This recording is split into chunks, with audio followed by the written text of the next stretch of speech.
Mais bonjour mes très chers, bienvenue en ce deuxième lundi AFA de notre début d'année 2021 où nous commençons seulement à activer le nouveau cycle de l'année.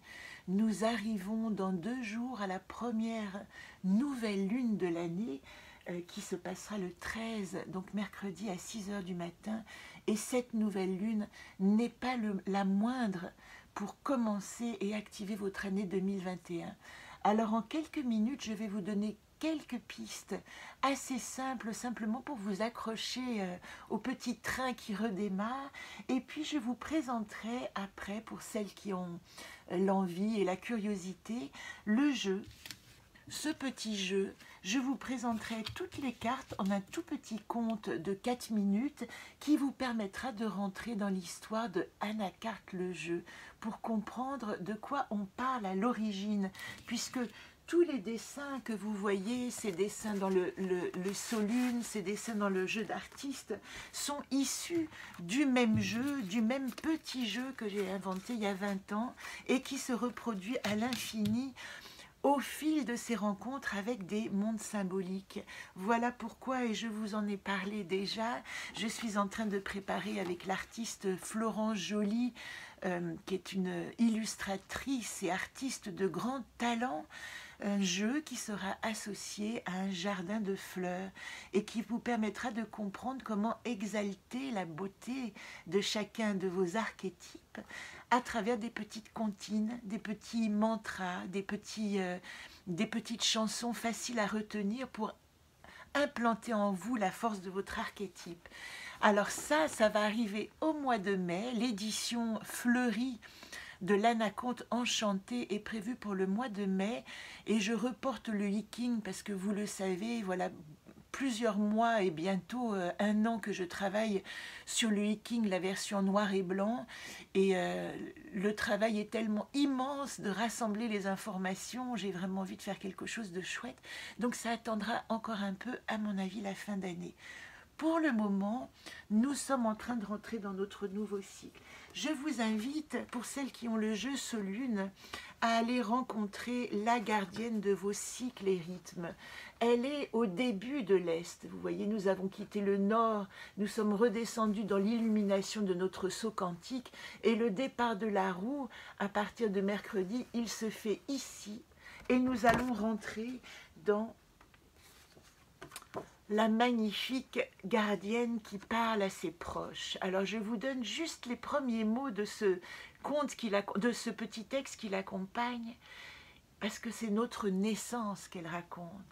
Issue de mère terre, père ciel, grand-mère lune, grand-père soleil, parente avec toute forme de vie, je nais à l'est, au seuil de la voie de l'illumination. Voilà ce qui nous attend. Nous allons explorer de nouveau tous nos cycles et tous nos rythmes à raison de une nouvelle lune par mois. Cette nouvelle lune qui nous permet de planter une graine. C'est comme si chaque mois nous avions l'occasion d'enraciner quelque chose encore plus profondément. Et évidemment que vous pensez bien que la première lune de l'année, elle nous demande d'enraciner vraiment notre volonté de l'année. Qu'est-ce que nous avons envie de réaliser cette année? C'est pourquoi voici venu le jour, après ces moments d'exploration de vos 12 gardiennes, puis de vos 8 directions, d'avoir brûlé votre petit bonhomme, et bien aujourd'hui, il est temps de faire votre simplement, on va dire, concentration de toutes ces idées qui vous ont traversé pendant ce temps de saut quantique et de trouver votre mot de l'année. Quel est votre mot qui va vous accompagner, vous faire grandir cette année? Ce mot-là va s'enraciner dans cette première lune et d'une certaine manière, c'est lui qui va donner le rythme à votre année. Voilà pourquoi il est si important. En ce qui concerne cette lune, alors peut-être que c'est important que je vous donne au moins les moments clés. Hein. Nous sommes dans le signe du Capricorne, avec une lune en Cancer, avec une extrême influence de conjonction très forte, et je ne veux pas vous parler de termes techniques, je sais qu'on s'y perd. Sachez simplement que le Soleil éclaire cette planète Pluton, qui est la planète la plus lointaine, on l'appelle la planète encore, hein, ne jouons pas sur les mots, mais en tout cas, cette planète, c'est toujours celle qui va aller chercher le plus secret, le plus profond. Ça veut dire que dans cette nouvelle lune, on va vous demander de faire ressortir des secrets et de faire preuve de discernement, parce que ces choses cachées qui remontent à la surface, que vous pouvez peut-être apprendre d'une manière assez impromptue, parce que c'est l'énergie du moment. Peut-être qu'il peut y avoir de l'électricité, des chocs de conscience, des rencontres, des changements assez rapides et assez fulgurants. Pas dans la lenteur comme on nous l'a appris tous ces derniers mois d'enracinement et de nous forcer à la pause. Là, il est question quand même d'une sorte de réveil et d'une nécessité de changement. 2021, c'est une nouvelle vision au monde. C'est vraiment votre capacité à inventer votre nouveau monde. Et votre nouveau monde à partir d'une base et d'un soutien que probablement vous avez engendré et fait germer pendant ces 9 mois, ou même on va dire cette année maintenant, en tout cas ces 9 mois d'attaque épidémique et cette année 2020 de stop, d'arrêt, de fragmentation de nos énergies et on va dire de diffraction de tout ce qui était notre concentration. C'est comme si nous avions explosé pour essayer de comprendre comment remettre le puzzle dans le bon endroit.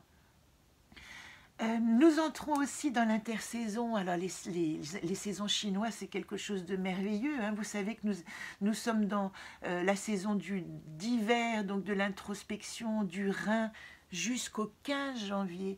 Mais à partir du 15 janvier, je n'avais pas compté, et pendant 18 jours, 2 fois 9 jours, nous avons cette intersaison qui est liée à la Terre, hein. C'est intéressant, la rate, et chaque saison chinoise de 72 jours est, a une transition de cette intersaison qui est liée à la Terre et qui nous demande à chaque fois d'enraciner, à chaque fois de faire germer une graine et de s'assurer que le terreau de ce que nous plantons est fertile. Et cette graine que nous semons là, dans ces jours, hein, mercredi c'est la nouvelle lune, c'est une graine de transformation. Voilà. Donc je vous invite vraiment à créer votre rituel de transformation. Aujourd'hui, je ne vais pas tirer la carte parce que je vous invite vraiment à vous relier à cette carte qui vous parle de reconstruire vos cycles et rythmes pour ces 12 mois à venir. C'est vraiment comme si vous étiez à l'aube de la capacité de créer un nouvel être et que c'est vous seul, qui pouvez, avec les énergies ambiantes, décider d'où s'implantera votre nouvel être. Voilà ce que je souhaitais vous dire à l'aube de cette année.